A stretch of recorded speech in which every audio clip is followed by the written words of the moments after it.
The following program contains names, places, and events that have been anonymized or fictionalized for the purposes of protection and safety. The following program is provided for entertainment purposes only, and any commentary from the hosts are strictly conjecture and should not be held as making any definitive statements about the truth or identity of any particular individuals or circumstances.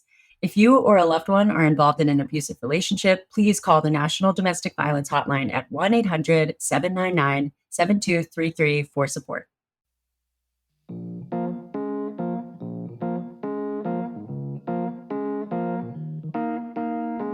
Hello, dating detectives. Hi, Hannah. Hi, my beautiful long mermaid hair girl. Mackenzie got extensions touched up. Well, I had my extensions. They were the 18 inches, and these are the 22 inches, and I feel like a mermaid. No, There's look just something, gorgeous. I love doing little things for your confidence. It just gives you a little boost, you know? A lot Oh, of yeah. people Also, chop like- off their hair. I add length. I love it. I mean, it's like there's nothing like a hair flip. I know, right? The best way to leave a room. I'm really excited for today's episode, but even though it's like a part 2 from last week, I feel like it's a whole different episode. Do you remember It feels where we like a left off? different, yeah, it feels like a different story with a different couple, but it is the same couple. It really does. I mean, should we do the recap now? Let's just recap last week's. If you haven't listened to last week's episode, that's part 1 of this story where Joey, our guest, told us the first half of this whole doozy of a story. Go back, but we will recap it for everybody right now. So where'd we leave off? Let's think. So he came back and told her he was in the CIA. Good Lord. Yeah. So this guy, she met him on Tinder, I believe. He wined and dined her, was very wealthy, seemed very wealthy, was really into crypto, invested other people's crypto, and said he was like a billionaire. She was like, okay, this is great. And then he invested her money, people in her life, their money. So many people lost their money with this guy. Like, Yeah. they lost their asses because of this guy. And that, like, people's life savings. Oh, it's so sad when this happens. So yeah, I guess he had like a bot that automatically traded the crypto, but the bot died. The bot malfunctioned, and then it was a mess. And then now there's a whole different like part of the story that like is just, this is a whole new episode. Like, I know, but it's really a part 2. I promise. So so then they break up. She goes through like COVID and meets another guy. They have a baby together, but then she finds out he was cheating on her. This is another story. So where we're picking up is where she is now a new mom dealing with postpartum and has just been in another terrible relationship. So our dogfish comes back into her life when she is quite vulnerable. Mind you, she still doesn't know like what happened with the crypto. Like, he's just like, my bot died. And she's like, I guess Can we call him Crypto Fish? Crypto Fish comes back, and all of a sudden he's in the friggin' CIA. Like, yeah, okay, fella. Okay, yeah. Right. But also, on a little bit more serious note, we want to recognize a member of the Dating Detectives family. Her name is Zoe, and she was an amazing fan of the Dating Detectives, someone who we love, and she passed earlier this month, and we want to memorialize her on this show. We want to dedicate this episode to her. Yeah, was a listener from the beginning, and the show is so important to us, and we know it's so important to so many of you. So to lose one of our very first fans is really heartbreaking. So we're sending love to her family and to all of you. And we are memorializing her right here, right now, in the history forever and ever. She will be here on this episode. So I kind of love that. Yeah. Are you ready to get into the second part of this episode, even though it sounds like another episode of another couple? Oh, Joey, we need to hear the rest. I'm sure everybody is itching. So let's do it. Let's get into it.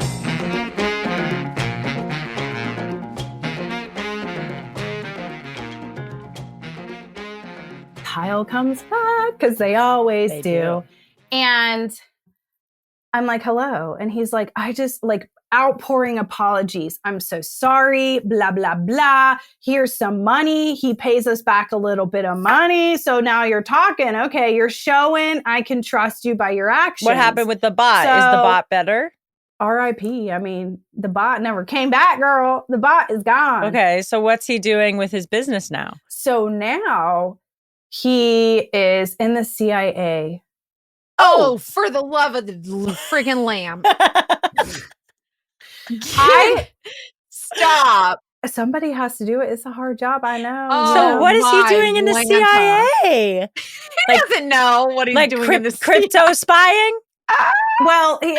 So here's the thing. So we part for a while, and then he comes back in 2020, the end of 2021, 2022. At this point, I'm living in a small apartment with my son.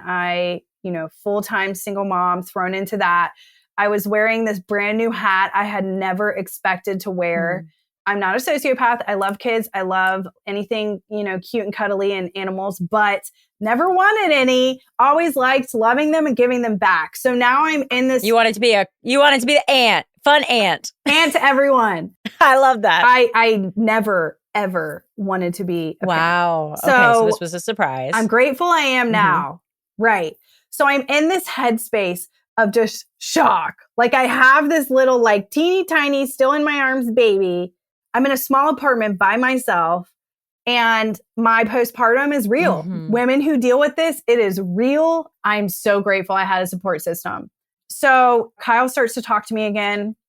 I'm in this place of just being completely just undone emotionally. Kind of on my your son's own. father isn't living up on my own, not living up to be who I thought he was going to be. And I'm just pretty vulnerable. And so he comes back and he tells me, I'm so sorry. And he throws me all the apologies and showers me with them, gives us some money. And I'm like, okay, you're apologizing and you're giving money. And when 2019, he wasn't very much of an apologizer. So everything was kind of on me. It's your fault. So this time, this tone, I'm like, whoa, this is nice. Okay. It's a new person. Yep. And this world at that time, not only did I have postpartum, but I was the world was in chaos. So yeah, I was like, come on back in. Let's open the door. So he comes over and he makes me breakfast and he love bombs me one morning randomly and cooks me this really nice omelet, although it was very manic and he did it really quick. And I was kind of turn off the burner, but I was like, he's here. He's doing, he's doing it. So that was sweet. And he says, I just want you to know, you've always been the one since we kissed in front of my garage. And I'm like, oh my for God, the love. Okay. So since, I met you in 2019, it's now 2023, it was you when we kissed. And I'm like, obviously that makes me feel good. So I'm like, okay. And he's owning up and saying sorry and again, paid some money back. And so I was like, okay, this is kind of coming full circle. Comes back, love bombs me, and it's going well for that morning. And at that breakfast, I had mentioned to him how my ex was having trouble with his company and my dad entrusted him with a large sum of money to save his company. And that's kind of I remember his eyes looking a little ooh, all right. And so he then was very receptive and he was like, I kind of want to let you know that it's not all me. I'm not intentionally trying to be this dick, this in and out of the door, this up and down with my emotions. But I've actually been going through it because I've been in the CIA this entire time. And I have had to do these tours and these operations that you couldn't even wrap your brain around. So he said that he would go overseas and he was doing black operations. So he was saying he was doing something sneaky and probably couldn't tell you everything, is my guess.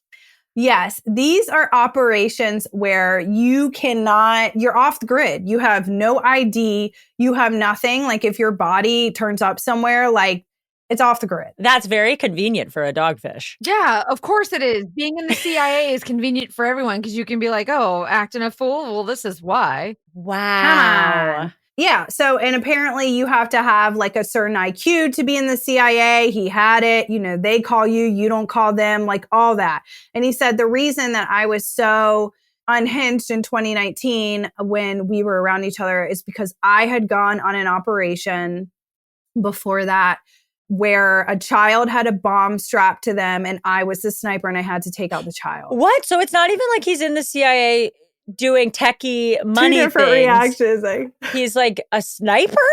Does the CIA even have snipers? The bodies that he had taken out, let me tell you what, lots of bodies. That's what he's telling me. Because of course that makes you want to feel sorry for him.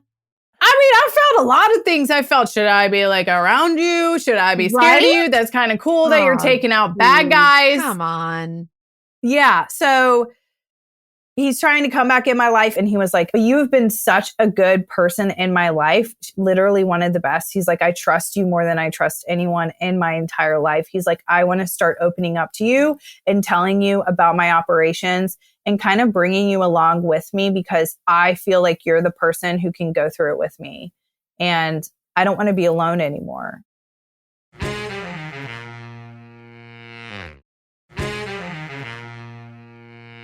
So he's got this body count that's high. And he's like, now he's like, you're one of the, I can't tell anybody this, but I trust you. So like now I feel important to someone who's supposed to be important. Yeah. And I'm like, oh, thank you for your service. Thank you so much, sir. So I was like, damn, I feel really important. Okay, let's do it. So now he's back in my life and I'm supposed to be supporting him on these missions. And he leaves the country to go on another one of these missions. And at this point now I'm like the emotional support companion to him because he's not here. I can't. He's over there. Wow. So, but I'm also a mother. Okay. And my son is now 2 and it's been some time. And so like, I have more boundaries as a person because you have to, right? Like you have to do that when you're raising someone. You just are like, I'm going to do all the things right because like, I don't want them to be messed up, So I now have these boundaries that are a little more firm than when I did when it was just me and him. And, but I'm starting to bend them for him. And like one was like losing sleep because our time zones were different. So yes. like I would be up texting him at night because he was in Afghanistan or he was walking across dead kids' bodies in Israel. Oh my. It's so detailed and it's so real to me. To you, it's like, that's fucking crazy. But to me, it's like he's showing me things and he's like, delete that. You can't keep that. Here's how you like make sure it doesn't show up on like your data on your phone. Like it's detailed, it's time framed, it's all these things. He's telling me how he's dragging these 2 men through the woods and their guts are hanging out and they're pleading to be saved. And I start to kind of go through this new journey with him where he is a part of this intricate system that is so important to our freedom. I felt like a sense of personal power and importance that I never had before. The fact that this person was confiding in me in these big deal events that an average civilian wouldn't know. I almost felt like I was a part of this bigger purpose than myself. And so I got like so sucked into it. Anytime my phone would go off, I would be like, is that him? Is he good? What's going on now? Because when you look at our world, it's in chaos. And so I was very much aware that things are not well. And so he had like the front seats to that overseas, being involved in the things we see on the news, but on a certain level that's beyond the news. Like not the average person doesn't get to have access to everything that's going on, but he did and I did. And so I believed that I was a part of something really big and really important to the point where I felt almost brainwashed. I would leave my home and I would be on edge. I would be on guard. I would see everyone at this point as bad because he was filling my head with all of these things that were happening daily where people were being bombed. He was having to go into buildings and he was having to take out entire floors of people who were working on things that were supposed to be against the US and going to be used to bomb the US and to come over here and to start killing us and endangering our children. And again, I'm a parent. So to me, this really hit home. The level of things he was telling me where he would have to go like with drones, with different things, and they would literally take out and prevent bad things from coming over here. And I would be hearing about this day in, day out for 6 months to the point where it was almost a cult-like mindset where I was like, okay, I have the end. I'm I'm not superior to you, but I know more than you. So I'm a little smarter than you. And I wish people around me would understand, like, we are all in danger. I had the mindset that from the time I went to bed till the time I woke up, like, we're in danger. I have to protect my family and my son, but I'm not allowed to tell anybody what I know. So it felt like I was important, but I was alone. I feel ya. So what happened next? So next I get really, really sick and I almost die. What? But yes, so I get really sick and like, I didn't realize like something he was providing me this whole time was like a distraction from my reality, not as a mother and the things I enjoyed, but from myself because my body was really, really sick. I felt horrible all the time. It's like I'm clinging to consciousness. I didn't know what was wrong with me. I had been going to doctors and doctors saying, I don't feel well. Something is wrong. Help me. And they're all like, you're young. Nothing's wrong. You're good. Okay, no, because I ended up fucking hospitalized for a week and almost dying. But Well, okay. I don't like that. What's wrong with you? Oh I'm my sorry God. they didn't listen to you.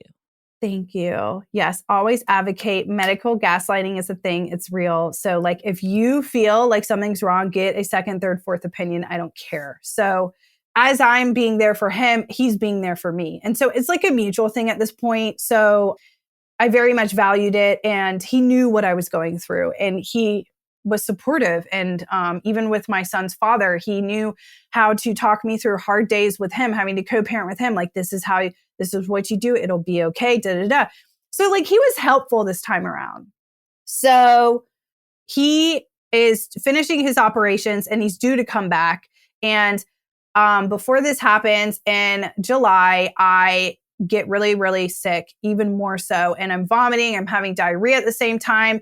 If you think about how hard that is, there's one toilet. So what do? You just like get creative. So shit's going everywhere.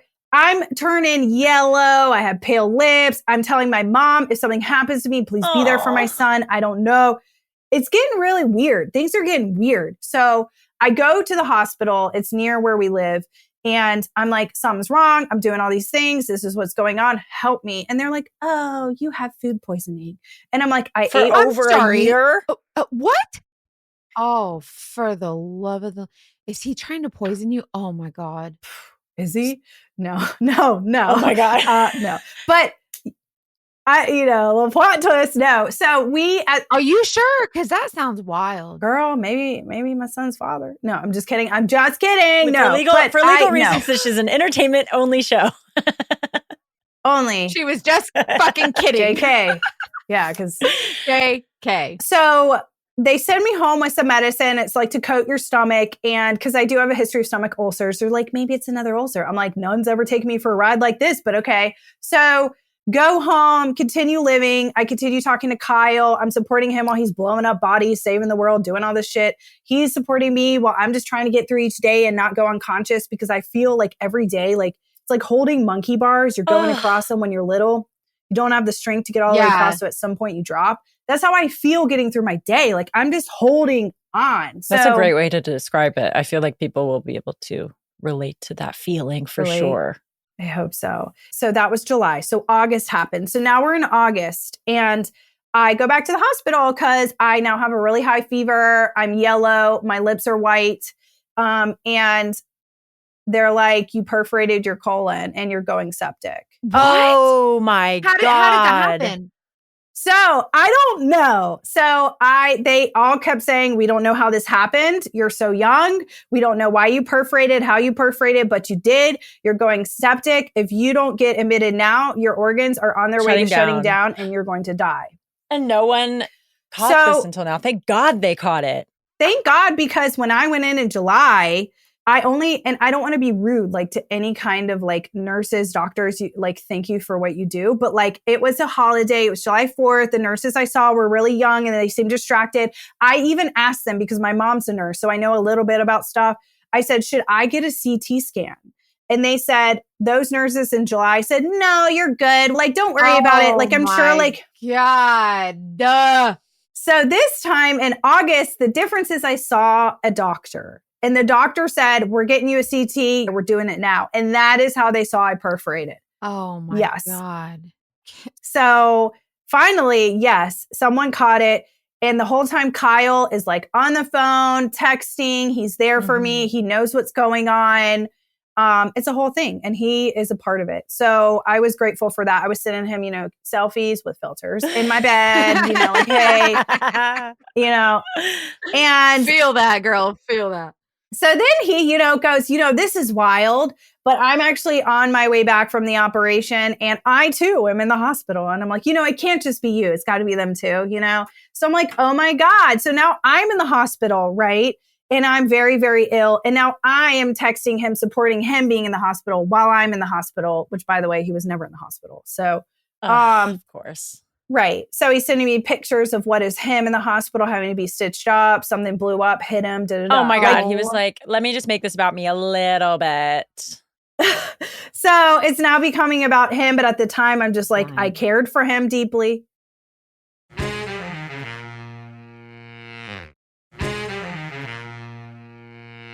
So again, we have different time zones and so different time frames. So I am like I'm being up all night texting him. Even in the hospital? Because I'm worried about him. Yeah. Even he's in the hospital now. I'm worried about him. I'm texting him, making sure he's okay, whatever. And yeah, he's a full-time job at this point. Yeah. You're probably so stressed about him being in the hospital too. Yeah. I care for him and I just want to make sure he's okay. So time goes on. I get out of the hospital. They don't know if I'm going to have emergency surgery and have like half my colon taken out. They don't know if I'm going to perforate and end up back there. So that was all in August. And so in October, they said, we are going to go inside and do an endoscopy and a colonoscopy and look at everything. Girl, this was like 2 months ago. Oh yeah. I'm still like, I'm a little PTSD from it. Cause they're like, this could happen again at any time. I'm so glad like, you're okay. Right. Oh my God. Thank you. Me too. I got to live for my kid. I got to.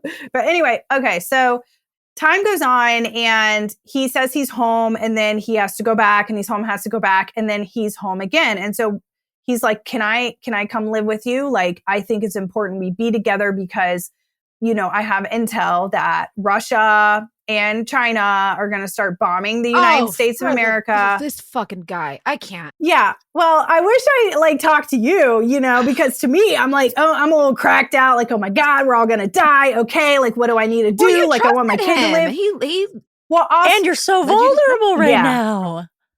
Yeah. Thank you. Like, I literally almost died. So to me, I'm like hypersensitive over everything. I feel like you're proud. You know that stage when you just wake up from a nap you didn't mean to take?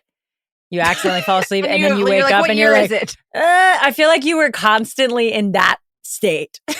Right. Like, am I supposed to be in school right now in 7th grade when I'm like 30? Oh God. Yeah.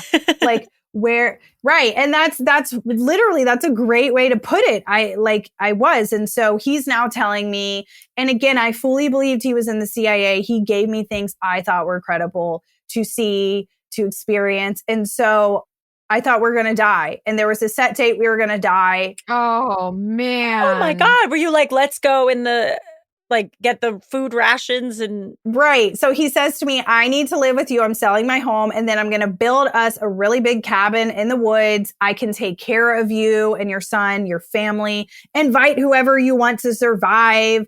They'll have to do their part. I'm like, okay. Wait, so it's doomsday. He's like... He is preparing the bunker. There's true crime stories on this, you guys. Oh Girl, my God. I thought it was real. I thought we were going to die. How much time did you have left? Yeah, how much time did he give you guys until this attack? So he came and he stayed with me for 1 week. That was it. That was the end of October. And then doomsday was supposed to be the first week of November on like a Thursday. We all were supposed to be dead, like you guys included. Oh, so. well. We're still here. Yay! So yay. I thought that if we weren't with him, that me and my family were going to die. And he thrived off of that. And I thought that for half a year. I thought that he made himself seem like he was a savior. I very much was brainwashed. At this point, he comes home and he's like, okay, I want to start staying at your house. And I said, okay, well, I'm in Florida right now for my cousin's wedding. I was like, there's a key under the mat. 2 of my neighbors are alternating checking on my cat. I'll let them know you're coming in, da, da, da. And he said, just tell them I'll take care of her. And I said, are you sure? And he's like, yeah. And so I'm like, okay. So like tell these people he's taking care of my cat. And I see him, I have cameras all around the outside of my house. I see him coming and going and bringing stuff and like settling in. And then like he calls me. And again, like now I'm out like of town in Florida for a wedding. I'm now like around people having to like, you know, be on the phone. And he's like, you know, I'm so sorry. I'm having a moment. I need you right now type of things. So we're going through the PTSD now that he's home. Okay. So I say, okay, you got to make it till I get there. I'll get there midweek. So this was Monday. I get there Wednesday.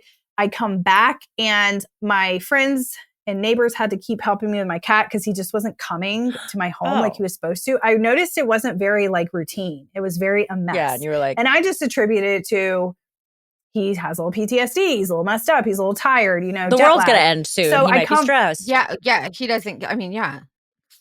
The world's going to end. So I come in and my house is completely disheveled. I had left it very clean. There was beer cans everywhere. His big military gun was like in my home, just right there. He left it? He wasn't even there? He's like leaving his stuff just out? He was coming and going from his house. And so right, he moved in. I forgot about that. He was moving in so he could sell his home so we could be together in the woods and survive. Of course. So I, at this point, like my mom, you know, she's kind of worried. She's like, do you think he has a little bit of like crazy? Maybe you should like keep him separate from your son. So I kept my son away from it and I'm glad. So he would go to daycare and then we'd stay at my parents at night because I wanted to give him time, Kyle, to like decompress. So I'd be here with him and he would be drinking a lot. And he told me, you know, I don't drink anymore to cope. So that was weird to me. That was like, okay, this is a red flag. Obviously it's bad. It's bad. And this was also the week I was due to go back to the hospital and get checked to make sure like my hole in my colon is fully healed. I'm not going to have emergency surgery and have my colon taken out. And so all in the same week that he's moving in, that I'm not home for half of it and I come back. And he said, I'm going to help you. I'm going to be helpful. I'm going to be there. And it wasn't any of that. So it was very much me cleaning up after him flipping out, him like having to manically move his gun from my house to my parents' house to his house. Just very weird energy. And so I prep for this operation where they go in both ways and they look and you have to literally not eat for 24 hours. You have to drink all this stuff. You have to empty everything out. It's miserable. And instead of him taking care of me, I'm taking care of him. So I just thought, you know what? I'm going to go to the hospital. I'm going to do the do. And he could just stay home. And he's like, no, I want to go with you. So we go to the hospital. My mom's with us. And he's like rubbing up on my leg under my hospital gown in my one little cot bed. And I'm already hooked up to an IV. And I'm like, can you just, we're with my mom in like a hole, like a little tiny room. Can you not? Can we not? But I couldn't say it because she's there and I didn't want to freak out and there are nurses. Yeah, you're like, so. Oh my God. Yeah. And he's starting to tell stories about bodies he's killing while we're in this little room around all these nurses who are starting to get nervous looking at each other. Like, do we need to call security? First of all, just to make it clear, like a lot of people who have gone through that, they don't like talk about it like they're bragging about it. Like a lot of them won't even talk about it. They won't even acknowledge it. And I would think that if he was Black Ops, like he wouldn't be allowed to talk about it. No, he's not because he's not Black Ops. He's an idiot. But go ahead. Right. So again, like we're in a little room and like he is only talking to us, but like he's talking loudly and they don't do that. And so like everyone could hear it. And I was like, oh my God, I just want to like disappear and I can't. So everything happens. It's like a 5-6 hour thing. We're done. We come home and he's like, let's lay down. Let's rest. My son's still at daycare. And he was supposed to make me this big meal. I hadn't eaten in days, nothing. Ugh. He's like, can you get me a beer? And I'm like, oh, this is not going to be my life, girl. So hell to the no, I can't get your damn beer. What's wrong with your legs? It's funny. All of the things he said were like, yeah, that sucks. And then he says that. And I'm like, oh, no. No. Put me over the edge. Get you a beer. Do you want a sandwich too, motherfucker? Yeah, no. Right. Take that out, Molly. That was a little aggressive. These are not words I typically use. I liked it. Mother trucker is what I say, but you know. So I just get so frustrated. I'm really technically not supposed to drive, but I did. I said, you enjoy your slumber. I'm going to go. So I leave. I go to my parents. I'm done. Like, I just needed space, whatever. Next day, come back. My son is with his father, I think. And I'm like, I'm done. I've had it. And I'm like, okay. I have a whole meltdown and I'm like, this isn't going to work for me. Like, things have to change if you're going to stay here. And like, I just have a whole fucking moment. And he's like, okay, just teach me. You just got to tell me. I'll do it. And I said, for one, you're going to stay in the other room and get out of my bed because I need my space back. Your shit's everywhere. And we just go over it and we have a moment. And he's like, all right, I hear you and we'll do it. But my heart kept saying, like, kick him the fuck out of your house. That's your gut. That's your gut. That's your gut. Femtuition. Thank you. And right. When you got the fanny flutters, that's your gut. Right. And the flutter fannies were fanning. And so I was just like, this is my life. I'm stuck. So then the next day he leaves to help my dad move my brother into a new place. He leaves. He goes with my dad to help my brother move. He's like, can you keep my phone? And I said, sure. And so to rewind, when he was overseas, he's like, I know you've been through so much and you just don't trust. So here's my passcode. Remember it if you ever need to use it. And I was like, oh, no. Okay. All right. I feel like if he handed you his phone, he was like, he wanted you to go through it. I don't think he remembered that you had it. That he gave me that. And I'll tell you why. So he leaves and his phone's like ding, ding, ding. And I'm just like, okay. And I look at it and I'm just like, oh, that's Gmail. That's this. Nothing sus. Finally goes off and there's like a woman snapping. And I'm like, this is my in. Bing, bing, bing. And I like go in the phone and I don't go to the snaps. I go to his messages. I don't know why. I guess Femtuition led me there. And there's this woman. And she is in the top of his messages with a pretty picture and a little picture of a dog that looks like his dog. And what I find in these texts is like months and months and months of text back and forth. Like, these people look to be from these texts in a committed relationship. And then also in the text, he's talking about me and what's been going on in the past week. But all of it is just like, it's similar to what's going on, but it's not the truth. Wait, like texting or like in this picture? Well, what do they say on their conversation? He was taking pictures, side pictures, bad pictures of my mom. And when we were at the hospital, because that was just the day before. And he's like, I hate having to be here. I'm so hungry. Mind you, he was all up on me in my bed with my IV saying, did they put it in right? Telling this lady, I hate being here. I'm tired. I don't want to be here, babe. I just wish I could be with you. Like, oh my God. And he took a picture of my mom. And it should have been it for me anyway. And he said, this old heifer. And I said, fuck no, we're done. So I call the number. I don't think twice. I call the number on my cell phone. I call this woman and I say, I'm sorry. I take a gasp. I'm like, here we go. Hi, is this so-and-so? And she says, yes. I say, I'm so-and-so. Have you heard of me? She goes, the old employee from 2019. I go, yes, I am. yeah. And also, I said, well, I was supposed to be, but I never really got paid and And I said, but yes. I said, did you know that Kyle has been staying at my house? Chris's house? No. My house, Joey. Do you know he's been with Joey? And she was like, oh, this mother, so. Wait, so what did she think was happening when he was at the hospital with you?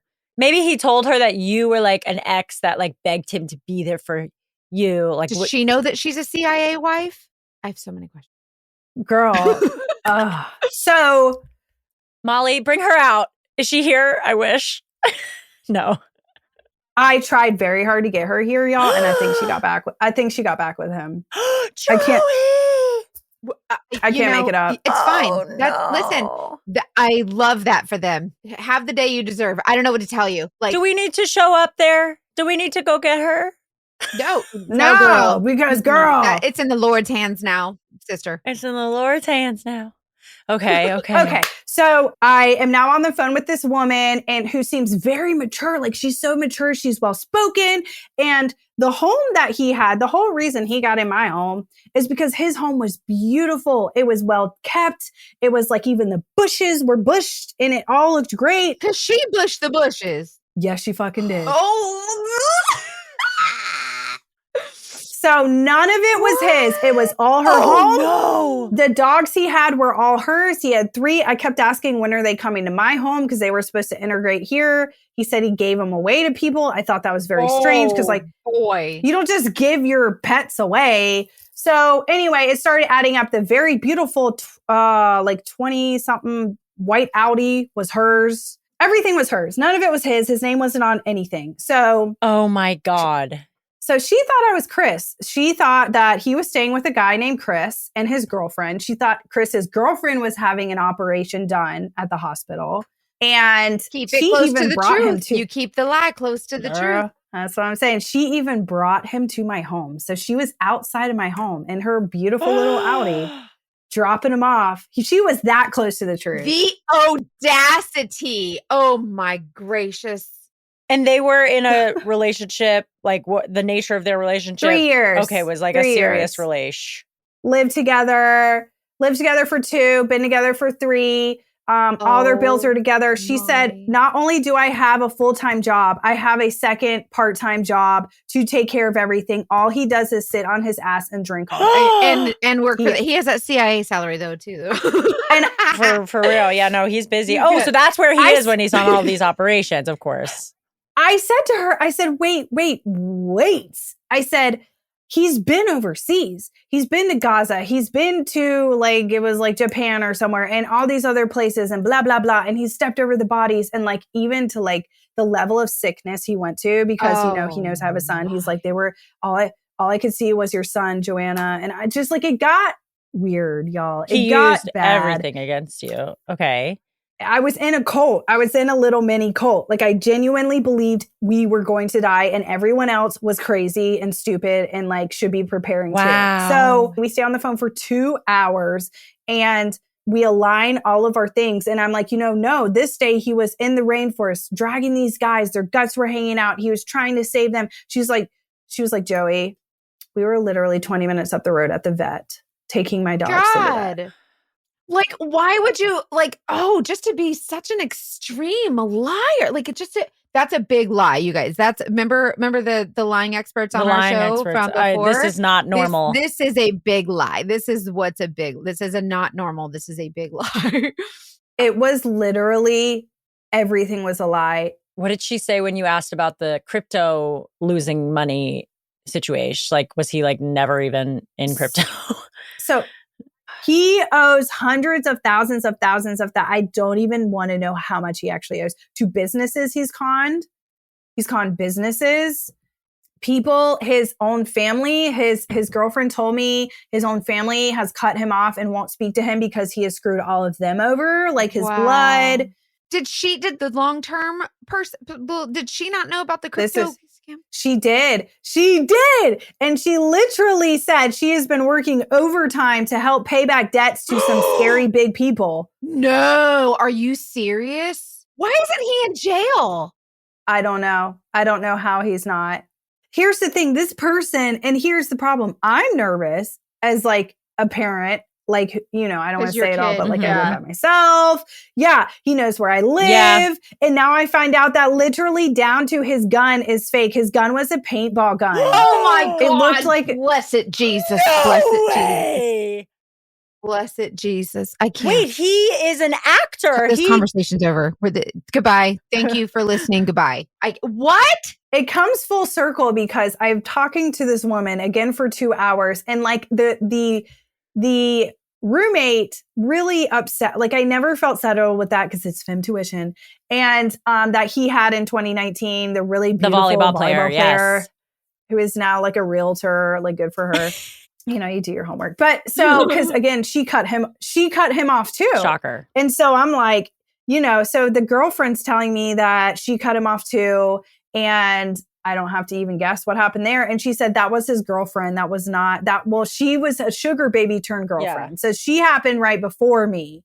So I think he was taking all of our money because he was giving this girl a lifestyle. I think he paid for her to go overseas to play volleyball.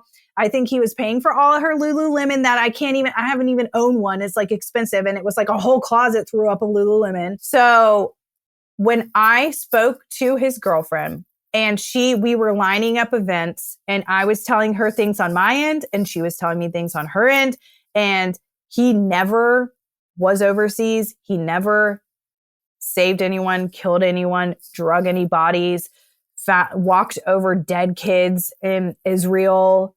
I was literally sick to my stomach. I could have fell to my knees. I was like, who the hell did I let in my life? I felt violated on a level that I have never even experienced before. It took me a very long time. It's only been a few months. It's not been that long. It's been like almost 4 months. And I'm still like, to think of him, I want to vomit, because it was such a real emotional event of just, you don't lie about your identity in a way that makes someone scared. I was scared to go out of my home because I thought that the world was ending, and you're the one that did that. Who are you? Really? At this point, like, he has trash bags on trash bags of his stuff in my home. I know he's going to be home in 3 hours. So I call my other neighbor. Well, I don't call her. I have to like go walk and talk to her because I keep his girlfriend on the phone this whole time. I want her to feel like she's a part of it. I want her to like, I don't know, she's shocked. I don't want her to say anything yet because he's with my dad, my little Sicilian dad, who I don't want to piss off. And I just, want him to finish helping him and come back. So I keep her on the phone. I now talk to my neighbor. She is a badass, awesome lady, stories of her own. And she's been through it. A lot of people have with a narcissist psycho person. And she's like, girl, we getting all his shit out. You better, let's do it. Cause again, I had the operation stuff the day before. I had biopsies taken all out of my stomach, all out of my... Oh, you're probably a mess. I can't believe all of this is happening at the same time. All in my colon. I'm not allowed to lift anything or I could perforate. So I'm in this position where I have to get these huge trash bags out. So many of them, I don't know how many, and I can't lift them. So thank God for my neighbor. She's so sweet. She's so skinny too. And like, I don't know how she did it, but she's like, and so she's like, when a mom lifts a car, when their kid gets stuck under the car, yes, she's like, I got you. She's I like, got you. Not today. That's it. That's the energy. Not today. We're getting his shit out. I will be here when he comes back. You get in your car. She gave me the whole, and I'm just like, yes. Okay. So I pack up all his stuff. Well, my neighbor does. And we line it up in my yard. I took a picture to remember. And he comes back, and I had texted my dad at this point. I said, this is what's going on. And I was so disappointed because now, again, this person, Kyle, has lied to my dad again. And I'm just like, come on. Like, my dad is my world, really? So I have to tell him again, like, he's not who he says he is, this bullshit.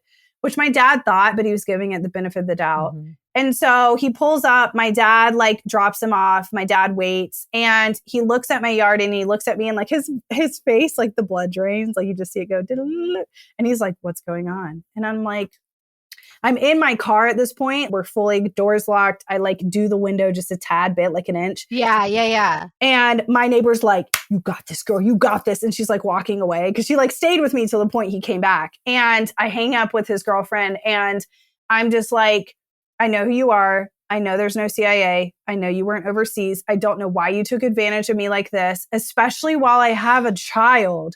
This is no more. You are no more. You are not welcome here. I will pay for your Uber because I know you have no money. And the very last thing he said to me before I pulled away was, I am in the CIA. But I am in the CIA. Dun, dun, dun. I can't. The delusion. He is delulu. So that was the very last communication. Like, do you know anything else about him, or is that it? Like, done, where we don't, nothing. You guys, so I went into freaking panic heart attack mode because Joey just like disappeared, and I was like, is she done with us? Like, we weren't she done. left us hanging. And then, like, he said, what did he say? The last words he said was, I'm still in the CIA. And then like CIA. She hung up. Or I am. And so I was like, no, that's so her thing died. So she's back now though. So the last thing he said to you was, I'm really in the CIA, and that was it. And then so we don't know. So you don't know nothing else then now. Like, we're done. Like he's done. I am so done. The lifestyle he had was all a lie. Yeah. He's totally. a real dogfish. Major dogfish. Yeah.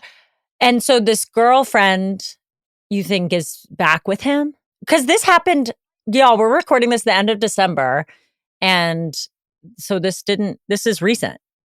Like right. November, right? This was the beginning of November, end of October. So I told her, I said, listen, I'm gonna reach out. I'm gonna possibly do this. Their platform is amazing and it's healing and it's supportive for these kind of circumstances. Yeah. I was like, you should really come on. You're welcome. And I think it would be healing. And I want you to be a part of it if you want to. And she's like, keep me informed and let me know. And so I said, okay. And so each step of the process, I told her, okay, like now we're here. And now it's time. Do you maybe want to reach out and we can reach out together and talk and like she just ghosts, nothing. So I think they're back together. It's in the Lord's hands now. Well, if you're listening, we hope you're safe and okay, and sorry if you're not. And we're here for you from afar. Still come here and like we will we'll back you up. It's fine. Yes. Wow. He sounds like a mastermind. He sounds like He is. Wait, you referring to it as like you were in a mini cult is so interesting. I was. We watch all our cult documentaries. We hear about like, oh my God, this guy like convinced all of these people to have sex with him and blah, blah, blah. Like, or believe that, the world is going to end or whatever it is. All these conspiracy type theories that they use to wrap you in. I don't know. Say more about that tactic. What they do is they place themselves on a platform where they are impenetrable. I think that's I like not I gotcha. And they can do no wrong, and they are the savior. So it's a savior complex. So he, in my eyes, literally, he would tell me when he was in my bedroom, he said, we're good. If anyone broke in, I've already assessed your room. Anything in here is a weapon and I could kill them and save you. I mean, it was like, I was like, okay, I'm good. Like all I have to do is call Kyle and I'll be saved, because he really had me thinking that we were all doomed and that he was the savior. And that you need to keep him around. There's the cult. Like this didn't happen overnight. Like this happened over years. So like it's been like 4 or 5 years of him like making me think he's this person who has all of these almost godlike traits. They make themselves godlike. And there's one, there's one God. This isn't like, a church session, but they're not it. They think it's like a prophet. Like you just follow me and you'll be okay. And I think that's what it's like for people to be in cults, and people have to be so careful. If someone can dedicate this much time to you, like, what are they actually trying to get from you? Because not only was I talking to him around the clock, he was talking to me around the clock. And so I didn't question it. Another thing is like, I should have questioned things. I shouldn't have just been like, okay, because I want you to like me, I'm not going to question you. No, you're allowed to question to protect yourself, Absolutely. What do you think? Like, what was it about him that made you so fearful to question him? I never wanted to question him because I didn't want to push him away. I was afraid if I question you, you're not going to like me anymore and you're not going to want to talk to me. But I should have questioned him because I could have prevented such a prolonged period of time where my mindset got to a point that was not healthy for me. And it wasn't healthy for anyone in my life, not where like I was necessarily going to harm myself or others, but where I thought I was going to be happy being closer to him, but because of how fearful he made me, I was miserable. Like I thought we all were going to die. And then I had to like keep talking to him because I was like, he's the way we're going to live. Like I have to continue this relationship, even when I was past the point of really like, is this good for me? Because I thought he was going to save us and he was going to protect my son. That's crazy. I'm like, this guy, I want to call his mama. I know it hasn't been that long since all of this happened, like just a couple months, but we always like to check in on our guests. Like, how are you doing now? How have you like worked to recover from all of this? To move forward from this, I mourned it in a way. And that's going to sound really weird, but you have to remember, I thought I was a part of something big and real and important for the grand scheme of things and for people in general. And that again is kind of where he got me to begin with. He knows I like helping people. He knows that I'm interested in like how people are. And I thought we were like going to save the world somehow, like, I don't know. I was a little sidekick on the phone, but I thought he was doing these things. And so when I found out it wasn't real and then I had to move forward from it, I grieved in a way. It's almost like an identity. Like when a sports player is done with their long career of playing ball, and that's what you've done your whole life, and you're on big screens and you're making people's day by like being the team they love, and then you're done. Like, what do you do now? Like, I literally was like, what do I do now? Like, I am now left with this emptiness and this sadness because I actually wasn't a part of anything ever. And I was taken advantage of on a level that I've never experienced. So I think therapy is important. I think everyone should be open to that. It doesn't mean you're weak. It means you're strong. You want to work on yourself and you want to learn tools that this professional has to provide you. Besides being sad and disappointed, I'm going to tell y'all, I am relieved he's out of my house. So it's a lot of different feelings, okay? And relief was a big one too. Good riddance, goodbye, don't call me. And I'm just kind of moving forward. I'm not going to lie. I am kind of nervous to date. I'm nervous, like, are people who they say they are? But that is, again, why I'm interested in getting in therapy, because I shouldn't be robbed of the opportunity to date someone. If you go through this, you shouldn't be robbed either. Okay. There are good people. So we're just working on that right now, honestly. I'm glad you're on the road to recovering from all of this. But yeah, the dating again thing is so, so hard, but you deserve love. You deserve to find that for real. You know, and it's sad you have to say that. And we learned from our pathological lying experts from a previous episode that most of the time, like, people are generally not lying, right? Like, people lie about little things throughout their day, but these what they call big liars are these people who have like these whole blown, full out these wild lies. dogfish. But it's okay. It's okay to, like, I have to say this, I think, because it pertains to me, but it's okay to not believe people. But I think most people in general are like, yeah, he's not lying. Like, it's fine. And maybe they are like everybody thinks I'm being dramatic, but hello, I have a podcast about this. Like, do you know what I mean? Like, it happens. It's for realsies. No, I feel like we're constantly trying to find the balance between opening ourselves up to people and also protecting ourselves. And I guess like, you have to trust them at the end of the day. Like, you have no choice. Like, if you're going to get hurt, you're going to get hurt, whatever. But you can arm yourself with knowledge, and finding out as much as possible about someone, in my opinion, should be okay. Other people might argue and say, no, that's too much. It's ridiculous. Like, you should get to know them organically. Well, let me tell you, organically, I'm going to run a background check. So there's that. Yeah. And also, if you have nothing to hide, then you're okay with it. Yeah. And if it helps my peace of mind, lets me sleep at night, that's what I'm going to do. This guy, the CIA fella, I can't. Well, thank you so much again. You're beautiful. We really appreciate you coming on the show. You're so sweet and funny. And I hope this was like a cathartic experience, because you deserve to move on. Yes, it was. Thank you guys so much for having me.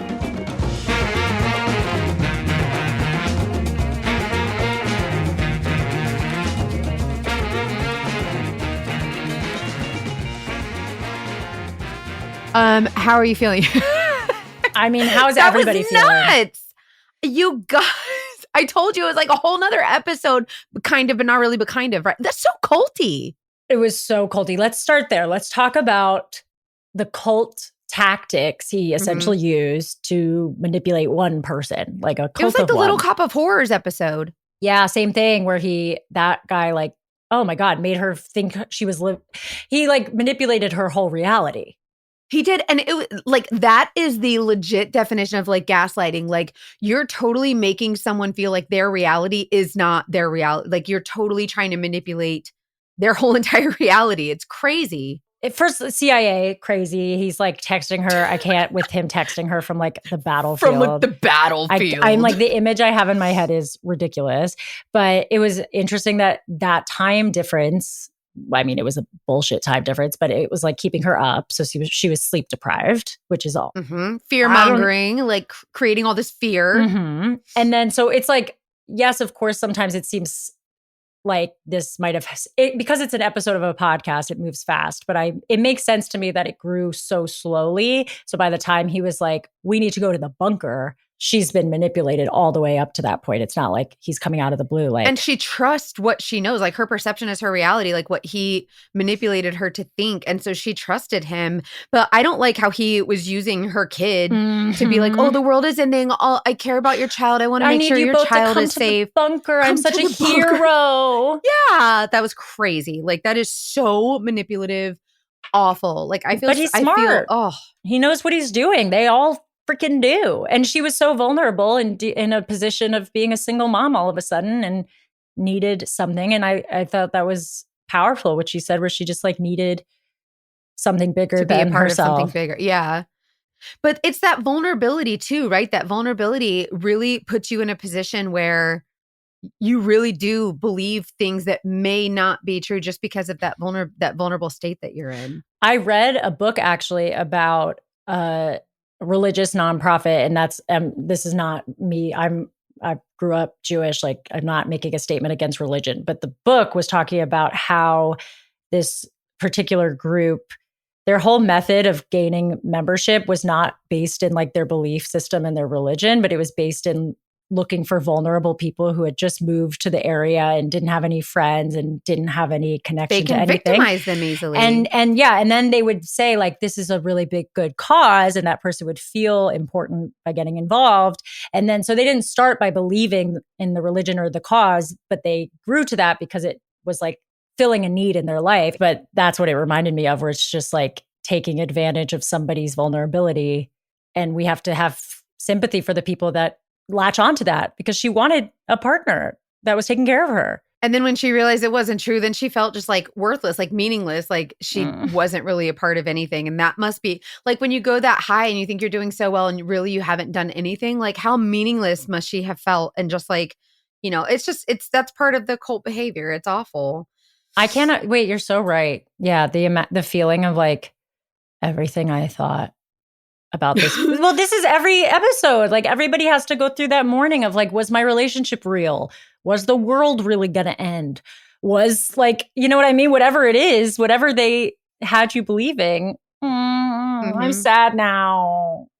People wrote on Instagram, but definitely wrote on Patreon about how much the weaponizing of autism bothered them. And I just want to like... Oh, that made me so mad. I just want to concur. Like I want that audience who really felt that in their souls to know that we're with you. And that is not okay at all. And like, we talked about it last week, but it needs to be said again, because it's like devastating to take any community and make them weaponize like it. Represent them like that. Like that's just disgusting. And one person was like, he didn't even, they don't think he was actually autistic at all.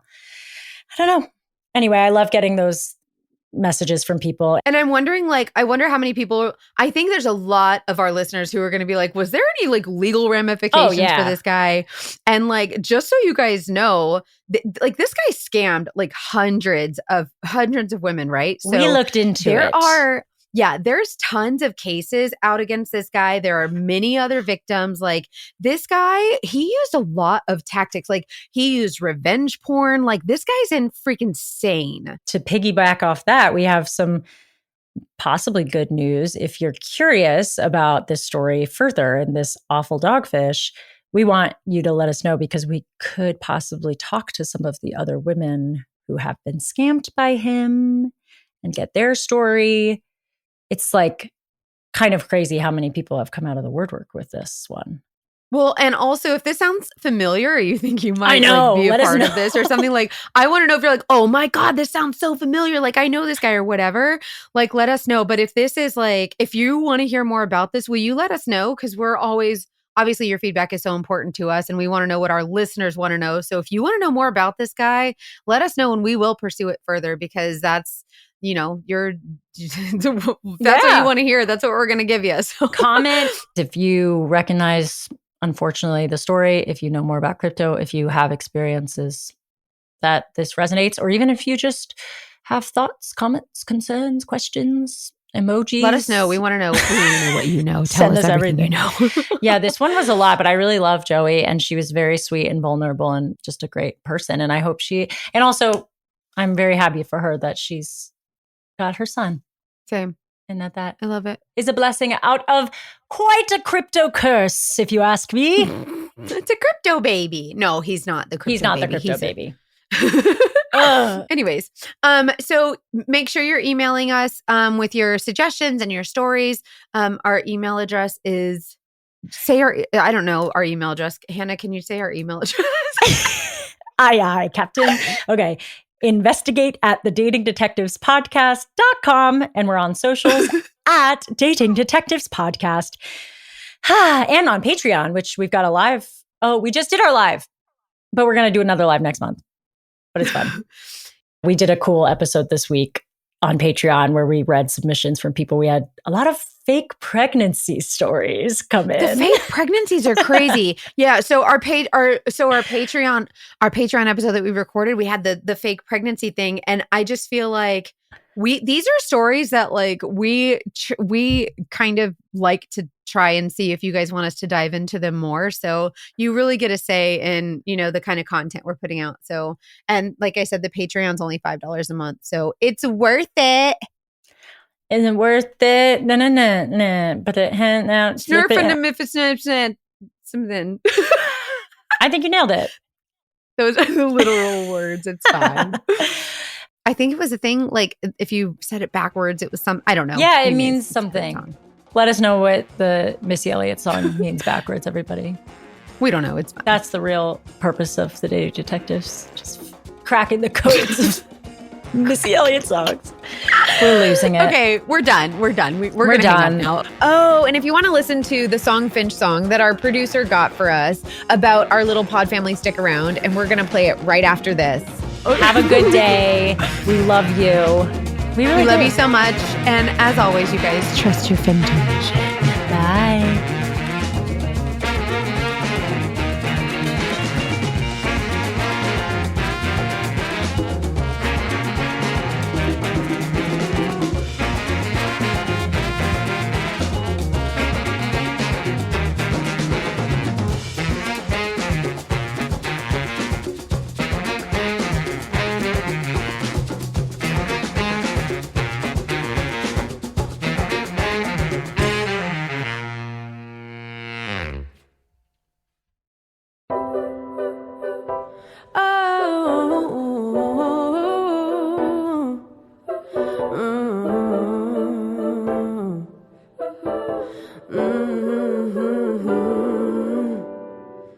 Before I met the two of you, I was stuck in a job that made me feel blue.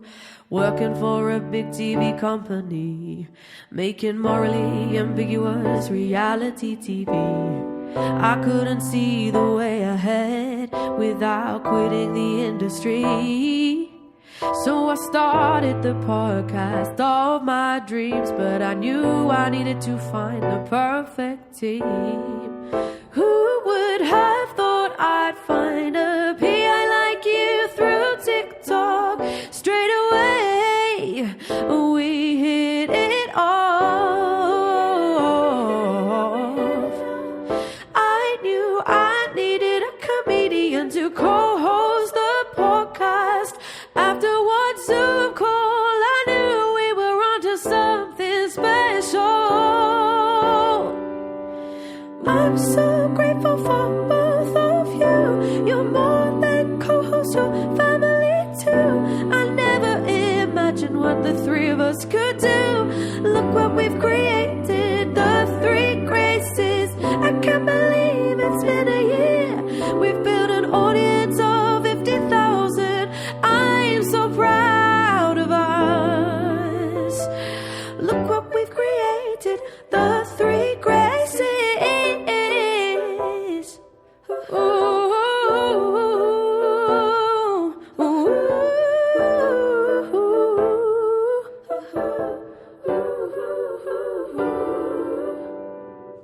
Although we live many miles apart, we record remotely. But I love how we end up staying on the call, chatting and laughing for longer than we record. 'Cause we're soul sisters through and through. There's nothing for you that I wouldn't do. You help me make my dreams come true. I can't tell you enough how thankful I am for you.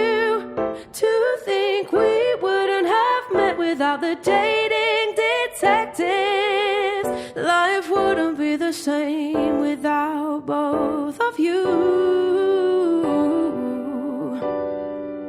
And to see the impact it's had upon other women, it really is, it truly is a dream come true. I'm so grateful for both of you. You're more than co-hosts, your family too. I never imagined what the three of us could do. Look what we've created, the three graces. I can't believe it's been a year. We've built an audience of 50,000. I am so proud of us. Look what we've created, the three graces. Look what we've created.